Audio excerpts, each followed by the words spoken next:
What's going on, guys? Hope everyone had a great week. Had some people message me and request on how to set up the trigger levels in the watch list. So just wanted to go over that real quick from the Thursday and Friday plays. So getting right into it. So on Thursday on audio we played Zoom. I had set out 377 as my trigger level for calls. Um, all right.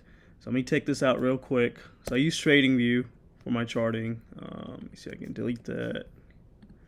All right. So all you got to do is go up here on the left, click the horizontal line. It's as simple as that. Yeah, right in that range, 377. You can see up here on the right, and then go up here, add alert. I usually do once per bar.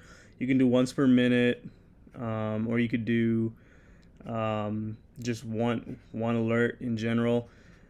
You could just choose the type of actions that take place. So I usually choose the first two because I get the alert on my phone as well as my MacBook, and I do the once per bar. And then you could do alert name, Zoom, calls. So it's as simple as that. So on Thursday, we had Zoom in our watch list. You can see at 9:30 the first candle. It was right below it. 9:31 it broke through it. This is when I kind of had my eyes on Zoom when it was holding above that level.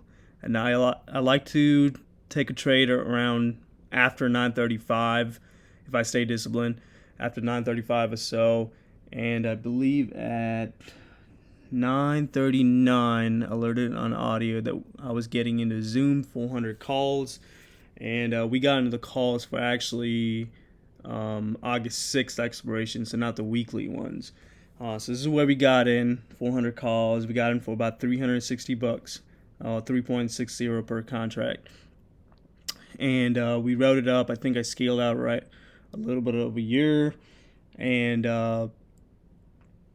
let's see. I think I scaled up most around year as it hit my daily resistance. So I like to set up daily and weekly resistance. So the red line is my daily resistance in my chart. The yellow lines are my weekly resistance. So even though I did mention 400 was my target level, since it hit my daily resistance, I did scale up most, and I mentioned that I left for one runner. Let's see. Mentioned that I left one runner, and you can see went up to all the way to 160%. Whoever was playing that and kept runners.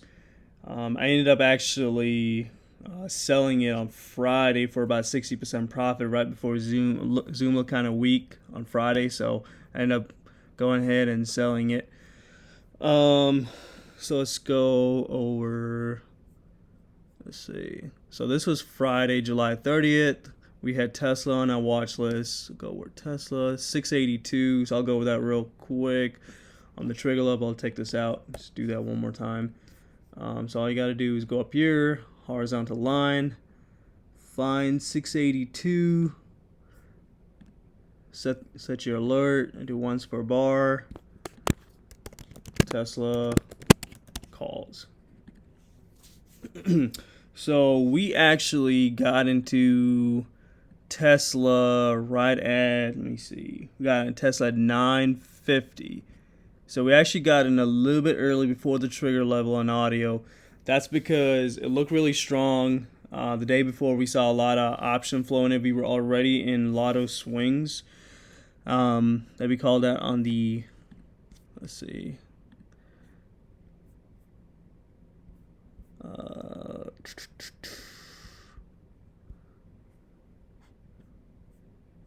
Tesla looks good to swing tomorrow for a lotto play. Keep your position tiny.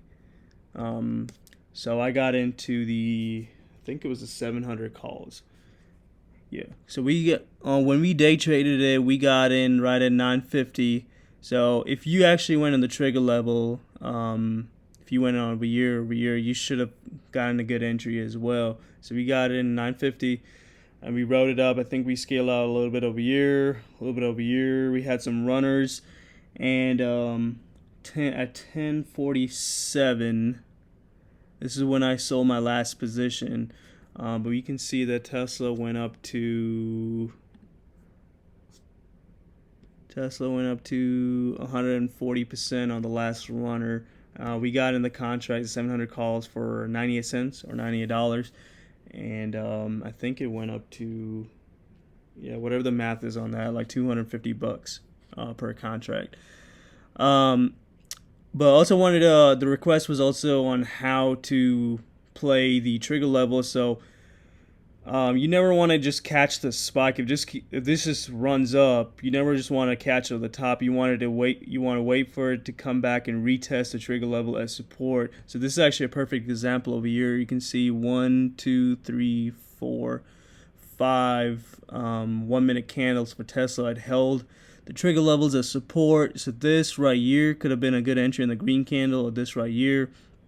You probably would have still been about break even or down right about until 1041, and then you could have scaled out in your weekly. So the yellow line is my weekly resistance. So you could have scaled out right about there. The EMAs that I use for day trading or scalping, I use the 8 EMA, which is the green line. You can choose your own colors on the settings. 8 EMA, the red line is my 21 EMA, and the 50 is my 50 EMA is my white line. Also use a squeeze and the MACD as extra confirmation. Usually use a 1, 3, 5 minute, and 15-minute charts. Hope that's helpful, and hope y'all have a good rest of your weekend. We'll see y'all Monday.